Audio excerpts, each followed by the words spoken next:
if God was here and we said, Lord, what's the best way to do evangelism? I think he'd say, why don't you go through the books I've given you about my son? Hello, and welcome to Working with me, Dan Doriani, hosting a podcast where we explore faith, work, culture, and the way believers can make a difference in their corner of the world. My guest today, I'm so glad to have Rico Tice, who's an Anglican clergyman. In America, we would say he's a pastor. He's in the Church of England, and he is ministering in one of the great churches of England, All Souls Church in London, famed as the place where John Stott ministered for many years as a lighthouse for the gospel. So that's your work in a word, but you do have a very interesting history. You're a man of the world. You were born in Chile. You grew up in Uganda and Zaire. You live in the UK, and you didn't grow up in a Christian home at all. You grew up in a non-Christian tobacco family, and your dad and mom somehow decided to send you to a Christian school where you converted, a mission school. So I believe when you were in Africa. So why don't you give us just a couple minutes about how you came to faith and your background, and what language do you dream in? Yeah. Well, certainly the only schools around, if you were an expat working in Africa, were mission schools. So I got sent to a mission school as a little boy, and I think I was prayed for there. But I became a Christian at a boarding school 10 years after that, when I was 15, 16. But I'm convinced it was the prayers of those missionaries that were then answered. And the school I came to faith in, there were probably 15 of us that were born-again Christians in the entire school of 650 boys. So it was amazing that the Lord chose me and put his hand on me. And again, it was a providence that I was sent to that mission school and prayed for the first time, which was in Uganda. So Dad was going tobacco there, and that was the first school I went to. And I know they were missionaries, and I know they prayed. Yes. For what it's worth, I was a professor at a Christian school in which probably more than half of all the students were non-Christians. And I guarantee you we were praying for the students, and many of them did become Christians. I think a better ratio than what you experienced. And that was certainly difficult, being one of just a handful in a very large school, 15 of 650. That's a tiny percentage. Yeah, well, brother, it's amazing. But, it really taught me that the Christian life's a fight. Yes. I think any of your listeners, we can easily forget this. Jesus says, take up your cross and follow me. And very quickly after coming to faith, now partly I was arrogant and outspoken, so I regret the lack of gentleness, but the level of opposition made me understand that this isn't just flesh and blood. There is a spiritual battle.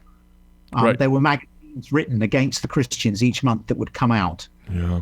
Called Lordy Lordy. So I'd walk into the dining room and know that everyone had read this magazine. It was just a malicious attack. But what it did was I'm so grateful for it now as I look back, because in God's sovereignty, it toughened me up for the fact the Christian faith's a battle. Yeah, and that's something you hit repeatedly in the book that I have in front of me, Honest Evangelism, yes, which is a remarkably honest book. And, practically the first page, you say witnessing, evangelizing is nerve-wracking, it's painful, you will get hit, you'll be rejected. And I'm sure that comes out of your many experiences, but probably beginning when you were a teenager. Yes, and now the first thing to say is let's get our tone right. So yes. I think sometimes I didn't, and I deserved a bit of a knockback. But I think I learned that to be loving, but nevertheless, people feel sometimes the Lord Jesus, it's the smell of death, and to the other it's the aroma of life. So it is a spiritual battle, and therefore, what I'd say to the listeners is we have to have our identity in the gospel. So whether I accept or reject you doesn't make me valuable. What makes me valuable is Christ died for me. And I've got to have my value there. Otherwise I'll say something and I'll be knocked back, which the parable of the sower tells me there'll be lots of rejection. I won't be ready for it, and then I'll stop doing evangelism.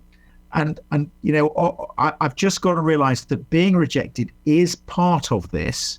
It is what Jesus promised us, but at the same time, it's amazing when people hear and come to faith. Yes. Somehow I'm reminded of a Bible study. I taught a Bible study called Lunch with Skeptics, and the principle is very simple. We would go through maybe Luke or Romans, or some other, basic, easy to understand, gospel-driven book. And I got to talk the first 5 minutes, and I got to talk the last 5 minutes. And you had to be a non-Christian to come, or bring a non-Christian to come, one or the other. And it was interesting. I mean, a lot of people came to faith, but, people also definitely rejected. And one person said, I came one time, and his friend said, what do you think? He said, well, I think if I ever come again, I might become a Christian so I can never come again. Oh, brother. Yeah. Isn't that amazing? Yeah. Yeah, and it's on the edge. It's on the edge of eternity. Yeah. And I think we've just got to be prepared for delay and disappointment. That's what the parable of the sower tells us. And that, Mark chapter 4, that the seed grows night and day. We're often, we live in an instant culture. Yes. So we want instant results. It takes a long time, and there's going to be disappointment. It's interesting, isn't it? There's John the Baptist teaching Herod. He goes up to the Herod's palace in Mark chapter 6. He preaches, and then halfway through the course, his time in prison, as he's been preaching that day, Salome does a stupid dance. Right. Herod's half drunk, and suddenly John gets his head chopped off. Now that's disappointing. And that's the guy he's witnessing to now. But we're being told, you've got to be ready for rejection. Now, be gracious, be loving, but please understand rejection's part of it. And often we think we're doing something wrong. We're not. It's just the nature of evangelism. Yeah. And of course, that episode is shortly before Jesus starts talking repeatedly about his own death and resurrection. Yeah. So it foreshadows the fact that Jesus, of course, paid with his life, and that was by God's design, but it's also because people were hostile and envious and didn't like the way he was upsetting things, their life, their status. And if we say John did nothing wrong, Jesus certainly did nothing wrong, and he was hated for it. And it was very interesting, John Stott, he said when he was at All Souls, he said, look, extraordinarily, and this is very unusual in Christian history, we have been evangelical, orthodox, and loved here in central London by the culture. The Billy Graham was an amazing influence. The Queen was a real Christian woman. Yes. But Uncle John, before he died, said the question is, will we remain faithful to the gospel over the next 50 years when we're going to be hated? Yeah. And I think a lot of churches and pastors just aren't ready for the hate, and therefore they're just not prepared. And particularly here over human sexuality in Britain, over whether we're calling everyone who has sex outside marriage, whether gay or straight, to repent. That's what we're being hated for. Right. We're perceived as being fun, hating, an expressivist culture. People just want to express who they are, and they want to live for pleasure. And when we say you shouldn't do what feels good right now, we just seem like hateful people. And they think they have every right to hate us. They think they properly hate Christians. What's extraordinary is the number in our church who are converted out of a gay lifestyle. So they're same-sex attracted, celibate Christians. And we're the only safe place for them. So when people say we're homophobic, we say, hold on, this is nuanced. What about these people who love Jesus, are living faithful to him, know he knows what's best, but they have these inclinations they're battling, and we're the only safe place. So it's quite important to say that, I think, as we defend our orthodoxy. Yes. But nevertheless, I look at the churches round All Souls. One was the church Whitfield preached in. Yes. Another was a wonderfully faithful church. And I see how the pastors have capitulated to the culture. And it is simply because they fear men more than they fear God. Well, that's unfortunately exactly right in many, many settings. So, Rico, as you know, this is a podcast on faith and work. So let me do something and ask you to comment in ways that would help people who are listening, who are, engineers and business managers and transportation folk. One of the things you note in your book is that your father, who was a successful businessman, told you at one point, son, you're a number 2, not a number 1. Don't try to be a number 1. And you comment that you have dyslexia, which you've overcome to, become very articulate and an author. But you agreed with his analysis that you're not supposed to be a number 1. At All Souls, you're on the staff. You're not the lead pastor. And I found it very interesting in your biography. It also says that you are, you're skilled in rugby. You were a captain at rugby at one point in your school. And you are a non-executive director of an organization called Christians in Sport. I just love that. It fits with you being a number two. You're a non-executive director. Tell us, what does it mean to be very talented and very driven, energetic, and yet not aspire to be the leader, aspire to be number two or even number three? Well, the first thing is, I think that, I knew my dad really loved me. He's a lovely dad. He came to faith late in his life. Actually, from Deuteronomy 8, 16 and 17, you may say, my power and the strength of my hands have produced this wealth for me. Remember the Lord your God, it's he who produces, gives you the ability to produce wealth. So that verse really convicted him that it was all from God. But Dad loved me, and you've got to let the people that love you speak into your life. And he just said, look, I've been managing people for 40 years, and Rico, you're a number two. I think the reason for that is that with my dyslexia, I'm not very good at juggling things. I tend to, if I've got a talk, I had a talk this evening, I can't really think about much else except that talk for the day. Now, very good leaders, as I've looked at the number ones, are amazing, it seems to me, at just being able to spin from one thing to another. And certainly my boss here at All Souls is, and the previous two were as well. They could just juggle and spin plates. And it's realizing that I'm just not very good at that.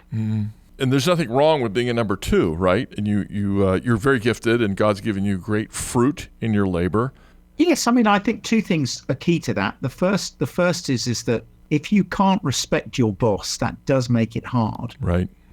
But the second is, if you do respect him, you've got to be loyal, which means you don't. If you disagree, you privately do that to him, but publicly he's got to know you're loyal. Right. And our bosses know whether we're loyal or not.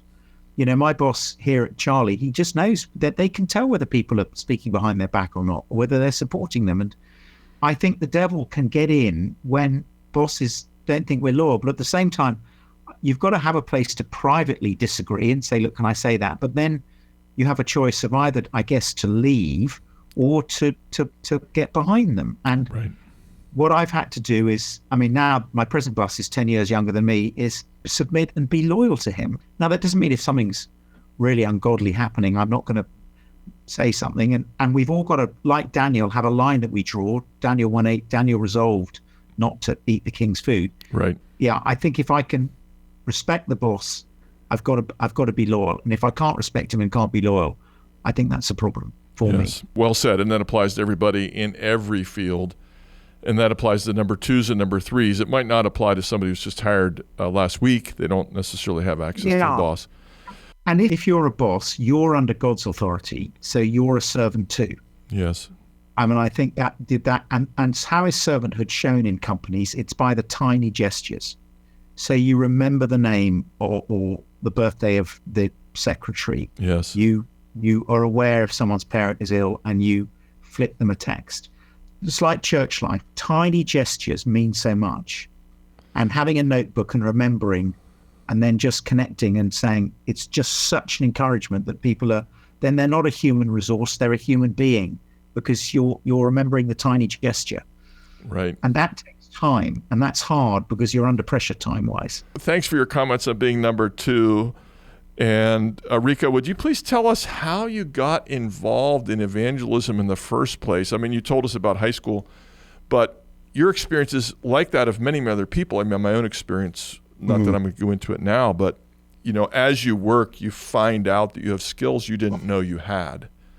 And someone gives you something and it becomes a task that you like or dislike, but sometimes it becomes your life's work. How did you come to be an evangelist at All Souls? Well, I think beginning with evangelism, it was two things. First of all, because I came from a non-Christian home, the people I buried, now I leave them in God's hands, Dan, but I don't have hope for them. I leave them with the Lord. I'm not going to say they're in hell. It's up for the Lord to do that. But the reality was that they believed in their own goodness. Right. So as my grandmother died, she said, because I'm a good person, God will accept me. Well, why did God send his son to die if your goodness is good enough? Right. So the first thing is that I do believe Jesus is the most loving man that ever lived. And he's telling the truth when he says, I've come to save you from hell through the cross for heaven. And And so my loved ones, the people I loved most, were not Christian when they died. And I remember watching my brother break down at my grandmother's funeral as he did a reading, and I was the only one in the church that knew why. So I think that's the first thing. You get propelled by the knowledge of loved ones. That school, 635 of the 650 boys were very pleased with themselves. The great disease of the English, Dan, is this self-righteousness that we've got. Actually, dear old Prince Harry's punctured that a bit. I think that, with where he's going, but, I don't know. But, there's this terrible self-righteousness. They think that because they're good, God will accept them. It's the exact reverse of the gospel. So first of all, I was compelled by the reality of hell. I believe Jesus was talking about that. I think he died to save us, and I think people were going there, and it was a right thing that God judged. But secondly, then once you start, the other side of it is, and I'd really say this to your listeners, Dan, is that there's joy in finding the lost. So Luke 15, yes. The lost coin, when it's found, there's rejoicing. The lost sheep, there's rejoicing. The son comes home, there's a party. And so I found that the Holy Spirit gave me great joy. Even when people rejected it, I'd be going, this is on the edge of eternity. This is the Super Bowl every day. But the best thing when somebody rejects indicates, at least often, that they're thinking about it. Indifference is actually the worst. And hostility and fighting back indicates that somehow it's gotten under their skin. Well, and you also know, because, I'm an egotist, I love to know my life matters, but you also know that was the most important 5 minutes of their life as we had a chat about what they think. And so I just found it was so suffused with meaning. And then in God's kindness, of course, we must do this to be faithful. But when you do see people come to faith, and you can see they're born again and they're beginning to battle sin and they're making choices that mean they can flourish, it's a lovely thing, isn't it? I mean, I've got a friend who's just flown to Australia. He works for the Foreign Office, but he came to faith when we were at Oxford together. I was becoming a vicar and doing terribly academically, but, I just see what a fine man he is. And it's a growing up Christian, and his wife loves him. And I just know it's the way of flourishing. Jesus knows what's best. So I think it's those conflicting things. On the one hand, it's hell and the wonder of grace, the wonder of new life in Christ. All those things come together to make evangelism utterly captivating, I find, but at the same time terrifying. Yeah. And for the sake of our listeners, I'll point out that one reason why I wanted to interview you, and we don't have to comment on this, I want to move on to another topic for a second, but you point out in your book, Honest Evangelism, that you were assigned to follow up on people who came to church and said they wanted to talk to somebody. Now, I don't know how prominent that was, but it's certainly, in your book. And sometimes you find great joy in taking care of an assignment that's simply given to us. And the other thing is, just in England on that one, is that, the best evangelist we ever had was John Wesley, and we threw him out of the Church of England. Yes, right. So we're now in a place, because we're not developing evangelists, just pastors, where it's evangelize or die. Yes. So if you love your church, just let me say to those listening, they're evangelists. They're those who do the work of the evangelist, and we're all to be witnesses. But we can all try and do the work of the evangelist. If you can start trying to train people to just get the gospel out, to say their prayers, to ask questions, to celebrate people, maybe have a little outline. Oh my goodness me, you're gold dust in the church. Right. Our churches aren't doing evangelism so often. And therefore, if you start saying, I'm going to try and do it personally and try and equip my fellow believers at my church, it's just such a gift to the pastor and the leadership, let alone glorifying Jesus. Well, we're going to take a break in a minute. We need to take a little break. But before we do, I'm going to set up our next question, or our next topic I want you to talk about, and that is that you and I share a conviction that one of the best ways to evangelize is simply to read a book of the Bible together with somebody. And for you, Christianity Explored is the Gospel of Mark. When I meet with people, I let them choose anything they want, as long as it's Matthew, Mark, Luke, or John. Yeah, brilliant. And then we go to lunch and we talk. And I loved it when you said in the book, you don't need to be an evangelist, you just need to be a Bible sharer. You don't need to be a Bible teacher, just be a Bible sharer. Open up a passage of the Bible that you were reading, maybe last week, a passage you dearly love, and share that with people. So we're going to take a quick break, and we're going to come back and talk about why you chose the Gospel of Mark as the pathway for people. Hi, I'm John Perkins, Executive Director of the Center for Faith and Work St. Louis. You've been listening to our podcast, Working with Dan Doriani. The Center also offers conferences on faith and work throughout the United States. Our goal is to equip formal and informal leaders to make a difference in their corner of the world.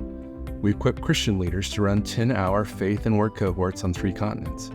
Please visit our website at faithandworkstl.org to see how your church or organization can form a faith and work cohort for people who have, or aspire to, a leadership role in their workplace.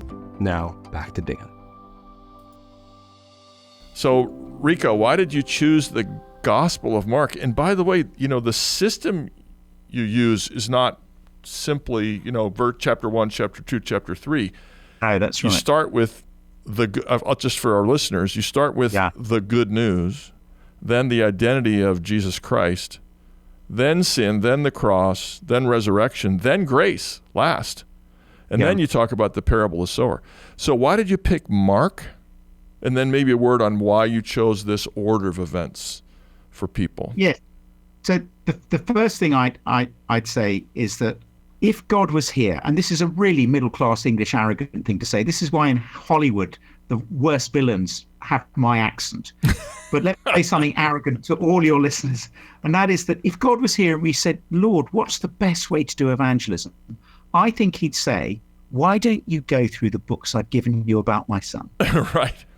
There are lots of ways to do evangelism, but the best way is to say to someone, let's just look at the biographies together. Right.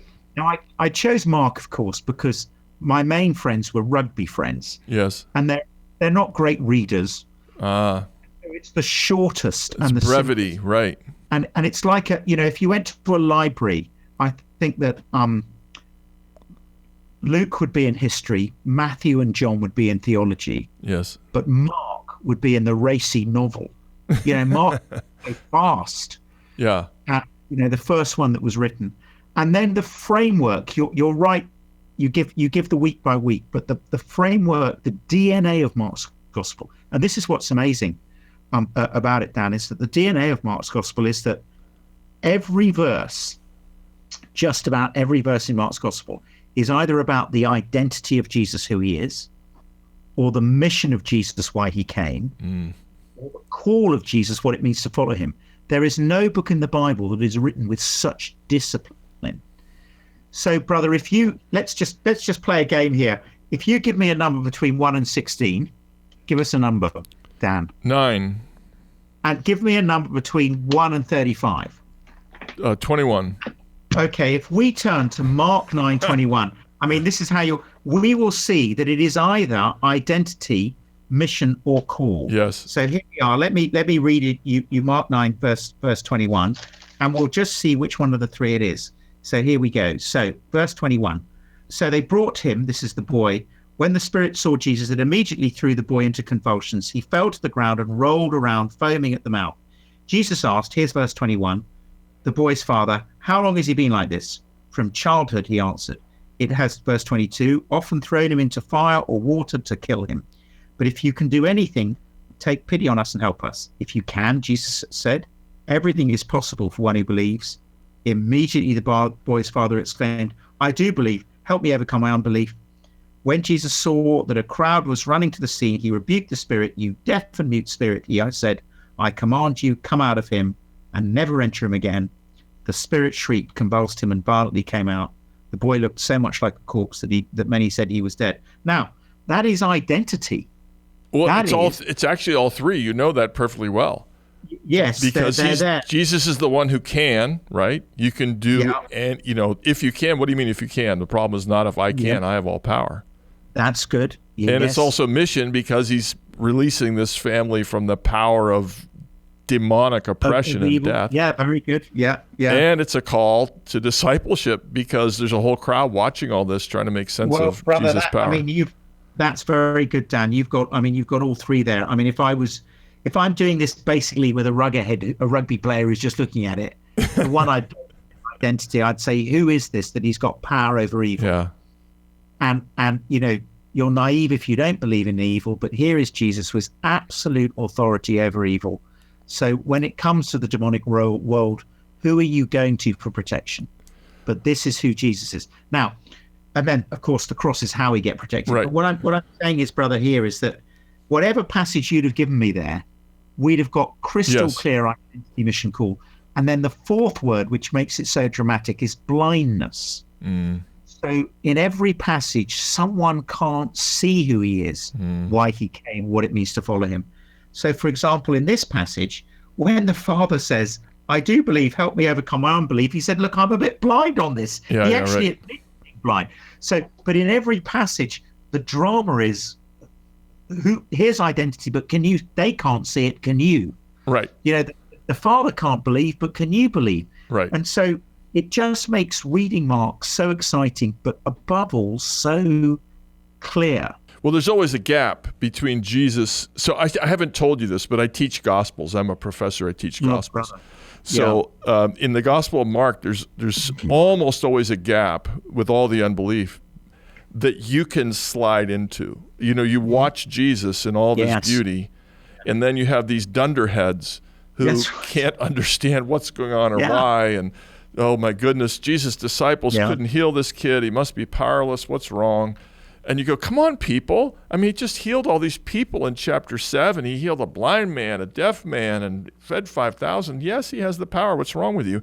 And it's almost like Mark invites you to rebuke the unbelievers by stepping in and saying, guys, come on. Don't you see what's happening here? Yeah. Well, and what's amazing when you read this individually, so for your listeners, can I just hold this out to you? Because all we are is holy page turners. We just turn the page, let the person have a look and say, well, who's blind, who can see, and is it identity, mission, or call?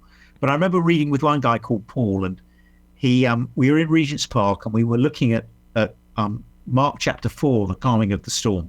And he said to me, he said, look, really, I just came to church because my sister said I needed a spiritual element of my life. So I said, well, look, let's have a look at Mark's Gospel. And we read the passage, and the bit the disciples go, who is this? He can rebuke even the wind and the waves. But of course, they still can't see who he is. They ask, but they think he's a teacher. And Paul said at this point, so he's not a Christian. He said, well, the disciples are so stupid, aren't they? And I said, yeah. I said, why? He said, well, they can't see who Jesus is. Well, now that's God opening his blind eyes. Right. So what I then do is just read the next passage. I said, Paul, let's do it. So we preach Christ. We go identity, mission, or call. Can you see? But God does the miracle and opens their eyes. The seed germinates. So just trust the word to do its work. And I think that's what I've given my life to, really, Dan. It's just trying to get people to think, gosh, this is so easy. I could go through Mark's Gospel. It's only 4 words. Yeah, but let me just pick up on a theme that you have dropped a couple of times, rugby. And I'm a sports enthusiast as well. My field is, I played a lot of everything when I was younger, but I still play tennis quite a lot. And these are my friends. And some of them are believers, and of course, most of them are not. And you can't share the gospel if you don't know any unbelievers. And you have to be in relationships with your neighbors and your coworkers and the people I love my tennis friends. Whether they're believers or not, they're good people, and I love being with them. And then sometimes I get to share my faith with them. So you and I agree that we have to be in relationships with people in order to have that proximity that allows us to have a conversation and allows us to say, let's open the Gospel of Mark or John or Luke or whatever. Well, Dan, let me push further than that. Honestly, in terms of employing a pastor, I say to people, there are 4 things he must be able to be doing. Number 1, he's got to have a day off. We don't break God, they break us. Secondly, he's got to have a daily quiet time because you've got to go to the Lord for your strength. Thirdly, he's got to regularly each week spend time with non-Christians. Otherwise, you're just modeling. So with me, I'm in a chess club every Thursday morning. You don't play rugby anymore? No, brother. I've got a furniture problem. My chest is in my drawers now. That's my problem. Right.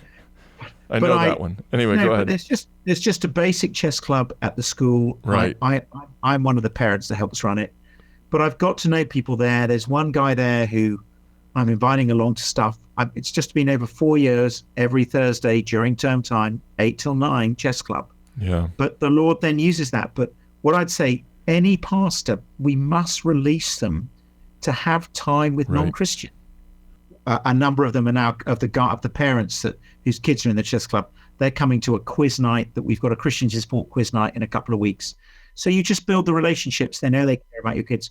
The fourth one is, can I then open the Bible with a non-Christian? Can you just go through Mark's gospel and just be doing that? And, you know, I've got colleagues and they just don't do that. And I'm going, guys, this is, if we're not modeling it, how do we expect the church family to do it? Well, the other issue, of course, is that the questions that unbelievers raise are largely the same questions that believers raise. So if you are ministering to unbelievers, you're learning how to minister to your own people. And if they object to some aspect of Christian ethics or the Christian way of life, you almost get a cleaner description of what your own people are laboring with. Well, I think that's exactly right. It doesn't half affect the preaching. Yes. Because you're in reality, you're in the real world with people and seeing how hard it is and seeing the questions. Yeah, no, exactly. So I have people, so again, I'm a professor, but I talk about faith and work a lot and try to train people. And some of the people who are interested in showing their faith in the workplace think that demonstrating your faith or living out your faith in the workplace is simply being an evangelist. And I say, look, can I please ask you to be a good worker first? Yeah. And to show up and work hard and respect your boss and put in a good day's work and use your skill and advance the good of the entity you're working in and demonstrate that you care about your neighbor by working hard and well. It'll probably make it easier for you to share your faith. Do you agree with that or disagree with that? Oh, my brother, I worked at Hewlett-Packard and there was a very self-righteous colleague I had who was Christian. Yes. Who got in at 9:30 on the dot, left at 5 o'clock on the dot. Was very self-righteous about church life, but just didn't do a proper day's work. And it was so bad for the gospel. You know, we have to be prepared to, you know, at the appropriate times, work really hard and be self-sacrificing. I think on the whole, Christians pretty much are, brother. I mean, in England, a lot of them they do work hard. I mean, my job is to get them to talk more, but they are diligent, and I thank God for that. But if you're not diligent, that's just plain ungodly. I agree that in the States, I bump into a lot of people that want to evangelize right away, but surely the majority are willing to work hard and not as ready to speak, as your book, Honest Evangelism, so beautifully points out in several ways. What I would do, though, brother, is that I would early on let people know that they can put me in the church box. Yeah. You know, I do at the weekend go to church. I do take that part seriously because I think if you don't say it, it can come out and yes, here's who we are. And I think sometimes it will save us from having to participate in stuff that we just can't. There might be, you know, you go out for a drink with colleagues, but you know, there are times when they say, right, we're now going to a strip club or something, and you say, guys, you know, I say, look, I'm a God brother. I'm just not doing that, guys. You know, I'm. Yeah. You know, in the rugby club, when I was in the rugby club, I used to say, look, I'm a virgin. You've got to understand that. I'm going home now. You know, you just be self-deprecating. Yes. Tell them who you are. Yeah. And then I don't know about the States, but I always say, start praying for Christmas. Because in England, the easiest in the year is a carol service. I'm not sure in the States, but, you know, you can say, look, do you celebrate Christmas? Would you come along with me to something? Right. So I always get new workers to aim at saying something at Christmas. That's a good word. Yeah. Here it's probably Christmas and Easter about equally. That is to say, lots of non-Christians come, and they come because they're invited. A recent statistic in the States said that 25% of all atheists go to church on either Christmas or Easter every year. Yeah, isn't that amazing? And of course, therefore, let's have the traditional carols that they like. Let's do the hymns they like. But it's an amazing opportunity. And certainly in Europe at the moment, we've had COVID, we've got conflict in Europe, in Ukraine, we've got an economic crisis. I mean, people are feeling destabilized. Right. And to be able to say, look, my faith is a huge help. I'd love you to come and just come and enjoy a service with me. And then, of course, you know, when it's Ramadan, make sure you give some sweets, you know, because that's one of the things they do in the evening. And, you know, if it's Bali, be respectful. So over here, I say to people, you know, let's make sure that we respect them. We're totally holding on to the uniqueness of Jesus. Right. they can practice their faith. We want to be listening and thoughtful about that. And then we have an opportunity to speak ourselves. Thank you.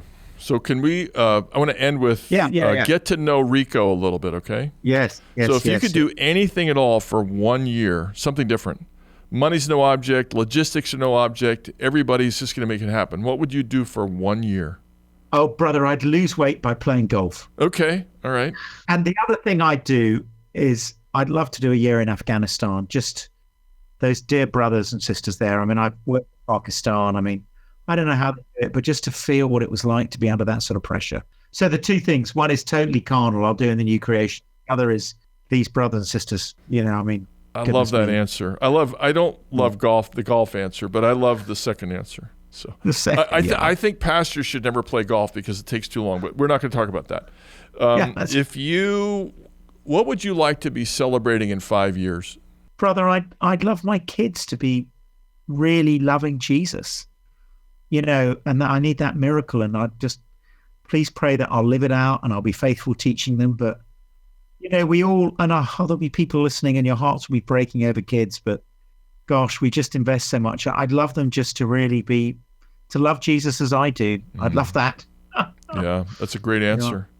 All right, speaking of love, last question: what do you love the most about the church? I think it's seeing these people 7 or 8 years after they've been converted, still thrilled with Jesus and following him.